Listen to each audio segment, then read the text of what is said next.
माता पिता ही एक संतान को जन्म देते, वही सच्चे सृजनकर्ता।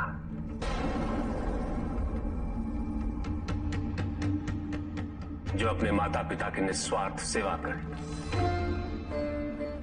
जो सच्चे मन से उनकी श्रद्धा रखता,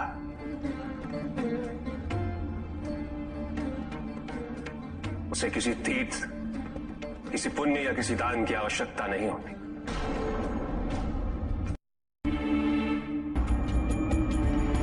उत्थान तो व्यक्तिगत होता, आंतरिक होता। जब किसी समाज में प्रत्येक व्यक्ति इस आंतरिक उत्थान के लिए अग्रसर, तभी समाज में परिवर्तन वास्तविक रूप से संभव है। शक्तिशाली बनना अत्यंत कठिन है, किंतु उससे भी कठिन होता है शक्तिशाली बने रहना। और इसके लिए आवश्यक है कि हम शक्तियों से प्राप्त हुए उत्तरदायित्व का सम्मान करें।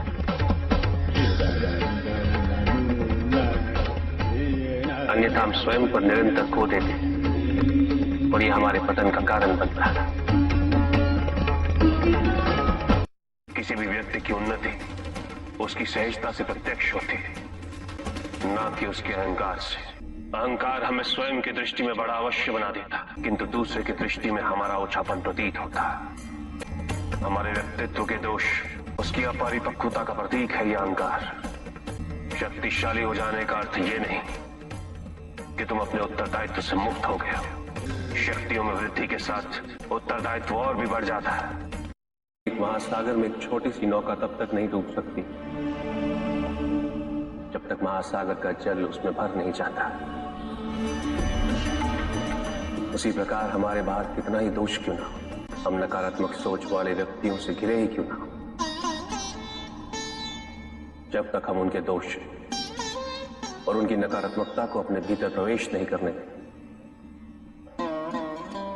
हमें कोई भी डुबा नहीं सकता। यदि हम अपनी अपेक्षाओं पर नियंत्रण पा लें, किसी और के सुख से अपने सुख की तुलना ना करें, तो हम किसी भी परिस्थिति में सुखी रह सकते हैं। संसार में सबसे शक्तिशाली अस्त्र है प्रेम, धैर्य, करुणा, क्षमा। किंतु ये आज का ही सत्य नहीं, ये सत्य शाश्वत है।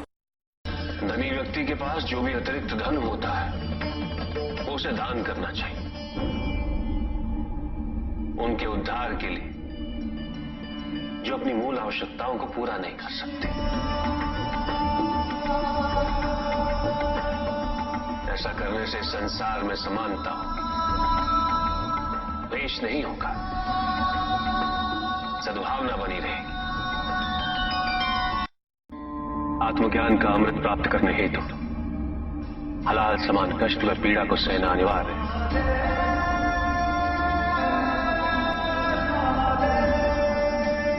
जो मनुष्य से स्वीकार नहीं करेगा वो आध्यात्मिक पद तक नहीं पहुंच सकता। इसे स्वीकार किए बिना मनुष्य आध्यात्म पथ पर कभी सफल नहीं हो सकता। सुख आंतरिक होता है, संतोष आंतरिक होता है। उन्हें बाहरी तत्वों से रेखांकित और परिभाषित नहीं किया जा सकता, आकार से नहीं पाया जा सकता। आकार के आधार पर केवल अहंकार ही उत्पन्न होता है, क्योंकि आकार से तुलना करने का संदर्भ प्राप्त हो जाता है। यदि तुम्हारा आकार छोटा है तो तुमसे भी छोटा कोई ना कोई अवश्य होगा, और यदि उसी प्रकार तुम विशाल हो तो तुमसे भी विशाल इस संसार में कोई ना कोई अवश्य होगा। इसीलिए शरीर या आकार की तुलना करना कभी भी शाश्वत सुख का आधार नहीं बन सकता।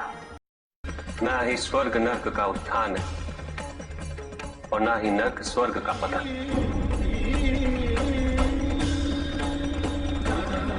इस क्षण हमारे भीतर के नर्क का अंत हो जाए,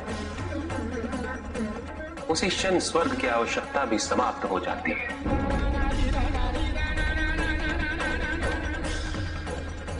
क्योंकि स्वर्ग तो केवल नर्क के कष्ट भोगने वाले का स्वप्न है, अभिलाषा है।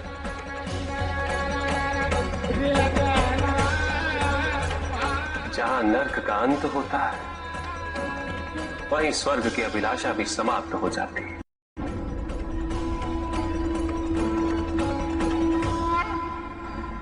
और जहां स्वर्ग और नर्क का भेद ही मिट जाए, वही अवस्था मुक्ति, मोक्ष।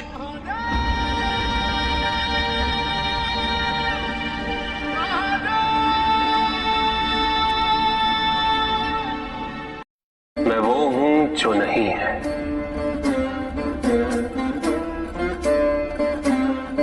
जो नहीं है वो मैं हूं।